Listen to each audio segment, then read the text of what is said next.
নমস্কার বন্ধুরা, শিখা সোম চ্যানেলে তোমাদের সবাইকে স্বাগত জানাই। আশা করি সবাই সুস্থ এবং ভালো আছো। আমি আজকে তোমাদের এমন একটা তরকারি বা সবজি বানিয়ে দেখাবো যেটা ভাত, রুটি, লুচি, পরোটা যার সাথেই খাও অসাধারণ লাগে খেতে। আশা করি রেসিপিটা তোমাদের ভালোই লাগবে। তবে চলো শুরু করি আমার আজকের রেসিপি। প্রথমে আমি কড়াইতে 1 চামচ সর্ষের তেল দিয়ে আমি একটা আলু এরম করে কেটে নিয়েছি, আর আমি একটা বড় ক্যাপসিকামের হাফ আর একটা গাজর সব এরম করে কেটে নিয়েছি। এটাকে ভালো করে আমি ভেজে নিচ্ছি।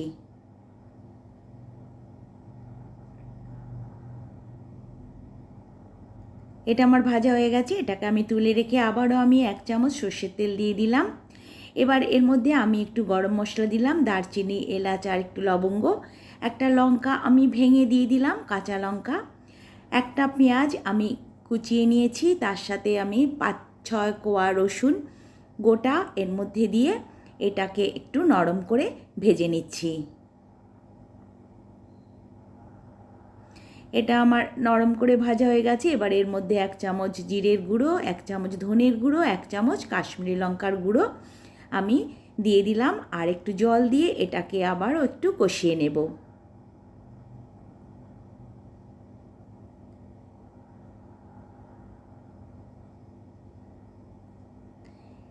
এবার আমি একটা টমেটো কুচিয়ে নিয়েছি, টমেটোটা এর মধ্যে দিয়ে দিলাম।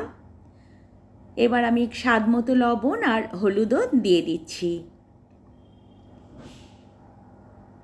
এবার সবগুলোকে আমি ভালো করে একটু কষিয়ে নিচ্ছি। এটা আমার খুব ভালো করে কষানো হয়ে গেছে। এবার এর মধ্যে আমি 1 চামচ কাসুরি মেথি দিয়ে দিলাম। কাসুরি মেথিটাকেও ভালো করে এর মধ্যে কষিয়ে নিয়ে আমি ওই সবজিগুলো সব দিয়ে এটাকে ভালো করে মশলাগুলোর সাথে মিশিয়ে নিচ্ছি। এখন আমি পরিমাণ মতো জল দিয়ে দিচ্ছি, আর একটু জল দেব আমি এখানে, যাতে সবজিগুলো খুব ভালোভাবে সেদ্ধ হয়ে যায়, আর একটু ঝোলঝোলি আমি রাখবো এটা। তোমরা ইচ্ছা করলে এটাকে ড্রাইও বানাতে পারো, কিন্তু আমি এটা একটু ঝোলঝোল রাখবো। এবার আমি এটাকে মিডিয়াম ফ্লেমে 5-6 মিনিটের জন্য ঢেকে দিলাম। আমি 6 মিনিট বাদে ফিরে এলাম। ফ্লেমটা মিডিয়াম করে রেখেছি আমি। আমার এগুলো সেদ্ধ হয়েই গেছে। এবার এর মধ্যে আমার ঘরে 2টো ডিম ছিল, ডিমটাকে সেদ্ধ করে আমি এরম করে ভেঙে নিয়েছি, সেই ডিমটাকে এর মধ্যে দিয়ে দিলাম। তোমরা ইচ্ছা করলে অবশ্যই আরও ডিম দিতে পারো, কারণ আমার ঘরেই 2টোই ডিম ছিল।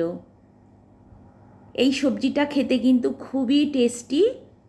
আশা করি তোমাদের ভালো লাগবে, আর অবশ্যই ট্রাই করো, একবার বানিয়ে দেখো। আমার এটা একদম রেডি। নামানোর আগে আমি এবার একটু গরম মশলা দিয়ে দিলাম। গরম মশলা দিয়ে ভালো করে আমি এটা নেড়ে চেড়ে নিচ্ছি।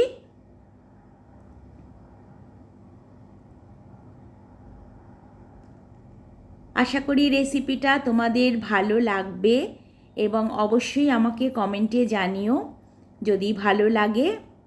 আর এরকম সহজ রেসিপির জন্য অবশ্যই একবার ট্রাই করো। সবার পুজো ভালো কাটুক। তবে আজকে আসি, টাটা।